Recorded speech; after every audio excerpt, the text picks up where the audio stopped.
Donald Trump's signature trade war just hit a legal brick wall. A federal court has ruled his global tariffs are an illegal overreach of power. But here's the fascinating hidden story.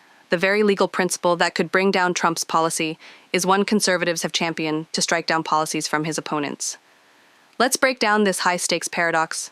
The appeals court said the president can't just invent taxes by declaring a national emergency over something like a trade deficit. They argued a 1977 law called the IEEPA, used for sanctions, was never meant to be a blank check for a trade war. The power to tax, the court affirmed, belongs to Congress. Now this is where it gets truly interesting. The case is heading to the Supreme Court, which has recently embraced something called the Major Questions Doctrine.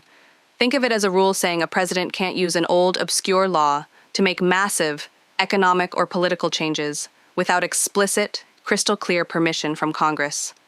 It's the exact logic the court used to invalidate key Biden administration policies on climate change and student loans. The economic fallout is staggering. Since 2018, the U.S. has collected over $200 billion from these tariffs. If the ruling stands, the government could be forced into a logistical nightmare, trying to refund billions of dollars to tens of thousands of companies. More importantly, businesses that spent fortunes moving factories and completely rerouting their supply chains to adapt to the tariffs are now left in limbo. This decision throws years of massive strategic and financial planning into a blender. This sets up an epic showdown at the Supreme Court, creating a dilemma for the very justices Trump appointed. Will they hand him a victory, potentially opening a Pandora's box for all future presidents to declare an emergency and bypass Congress on major economic policy? Or will they stick to their major questions principle to limit executive power, even if it means ruling against the man who put them on the bench?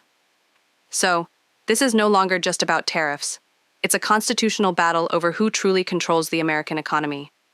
The final answer will redefine the balance of power in Washington and the scope of the presidency for generations to come.